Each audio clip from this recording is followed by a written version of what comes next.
내 돈인데 인출이 안 돼요. 65세 이상 반드시 알아야 할 금융 지식. 여러분의 인생 후반전입니다.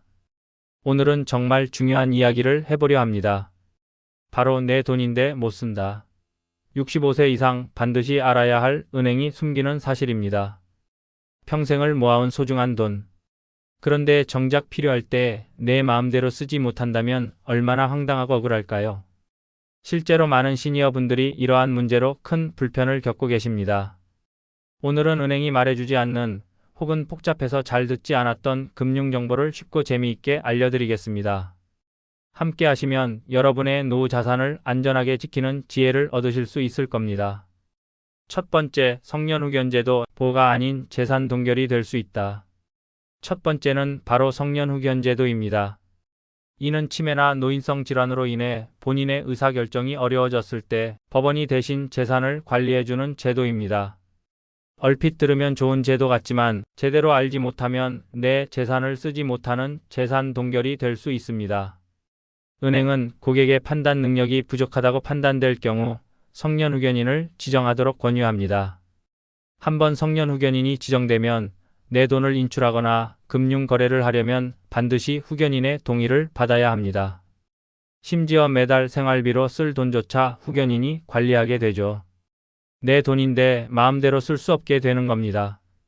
평생 모은 돈이 남의 손에 넘어가는 것과 마찬가지입니다. 제가 복지관에서 상담했던 80대 할머님의 이야기입니다. 기억력이 조금 나빠지셨는데 은행 직원이 어르신 보호를 위해 성년후견제도를 이용하시는 게 좋겠다고 권유했다고 합니다. 할머님은 자녀를 후견인으로 지정하셨는데 그 후부터는 모든 금융 거래를 자녀의 동의를 받아야만 할 수 있었죠. 심지어 손주에게 용돈을 주고 싶어도 마음대로 줄 수 없게 되셨고 내 돈인데 왜 못 쓰냐며 큰 좌절감을 느끼셨습니다.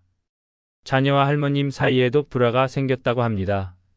두 번째, 공동명예 만능이 아닌 분쟁의 씨앗이 될 수 있다. 많은 부모님이 자녀와 함께 공동명의로 통장을 만들거나 부동산을 구매합니다. 나중에 상속할 때 편하겠지라고 생각하시죠. 하지만 이는 자칫 분쟁의 씨앗이 될 수 있습니다.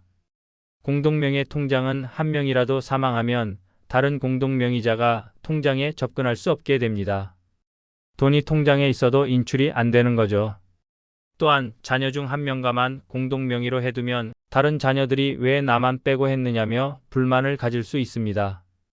공동명의는 나중에 상속 문제를 해결하겠지라는 막연한 기대로 하는 경우가 많은데 오히려 부모가 돌아가신 후 형제들 간의 갈등을 유발할 수 있습니다. 상속은 법적인 절차를 통해 공정하게 진행하는 것이 가장 안전합니다. 한 70대 어머님은 큰아들과 공동명의로 통장을 만들어 두셨다고 합니다.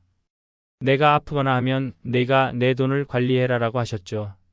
그런데 어머님이 돌아가신 후 작은 아들이 통장에 공동명의가 되어 있는 것을 알게 됐고 어머니가 큰형에게만 재산을 물려주려고 했다며 큰 갈등이 생겼다고 합니다. 결국 형제들 간의 다툼으로 인해 소송까지 갔고 어렵게 모은 재산은 모두 변호사 비용으로 사라졌다고 합니다. 사랑으로 한 선택이 오히려 가족을 파괴한 겁니다. 세 번째, 은행 직원, 당신의 재산 전문가가 아니다. 많은 분이 은행 직원을 내 재산을 잘 관리해주는 전문가라고 생각합니다. 물론 친절하게 설명해 주지만 그들은 은행의 상품을 판매하는 사람입니다. 여러분의 상황에 맞는 최적의 상품을 권유하는 것이 아니라 자신들의 이익에 맞는 상품을 판매할 수 있습니다. 특히 복잡한 금융 상품을 잘 알지 못하는 시니어분들을 대상으로 하는 경우가 많습니다. 예를 들어 안전하고 수익률도 좋다는 말에 복잡한 금융 상품에 가입했는데 나중에 알고 보니 원금 손실 위험이 큰 상품이었을 수도 있습니다. 은행 직원의 말을 맹신하기보다는 반드시 상품의 내용을 꼼꼼히 확인하고 주변의 객관적인 조언을 구해야 합니다. 한 70대 김종문 할아버님은 은퇴 자금으로 받은 돈을 은행 직원의 권유로 ELS주가 연계증권 상품에 가입하셨다고 합니다. 은행 직원은 원금이 보장되고 수익률도 높다고 설명했다고 해요. 그런데 주가가 폭락하면서 원금의 절반을 잃으셨죠. 은행 직원의 말을 믿었다며 후회하셨지만 이미 늦은 후였습니다. 억울함을 호소했지만 약관을 제대로 읽지 않은 것은 고객의 책임이라는 답변만 돌아왔다고 합니다. 자신의 재산은 스스로 지켜야 합니다. 네 번째, 미래를 위한 준비, 지금 시작해야 한다. 이런 문제들을 겪지 않으려면 어떻게 해야 할까요? 바로 미래를 위한 준비를 지금 시작해야 합니다. 혹시 모를 상황에 대비하여 미리 내 재산의 주인을 지정해 두는 것이 가장 중요합니다. 내가 혹시 치매에 걸리거나 아프게 되면 내 재산 관리를 누가 맡았으면 좋겠는지에 대해 자녀들과 솔직하게 이야기하세요. 가족관계 증명서, 인감증명서 등 미리 준비 금융거래 시 필요한 서류들을 미리 준비해 두세요. 전문가와 상담, 변호사, 금융 전문가 등 객관적인 조언을 구할 수 있는 전문가와 상담하세요. 유언장 작성, 내 재산을 어떻게 물려줄 것인지에 대해 미리 유언장을 작성해 두는 것도 좋습니다. 여러분, 평생 모은 소중한 재산, 다른 사람의 손에 맡기지 마세요. 내 돈은 내가 지킨다는 마음가짐으로 오늘 말씀드린 세 가지를 반드시 기억하세요. 성년후 견제도 공동명예, 그리고 은행 직원의 말에 현혹되지 마세요. 미래의 나를 위해 지금부터라도 현명한 준비를 시작하시길 바랍니다. 오늘 영상이 여러분의 인생 후반전이 더욱 안전하고 풍요로워지는 작은 계기가 되었기를 바랍니다. 여러분의 의견을 댓글로 남겨주세요.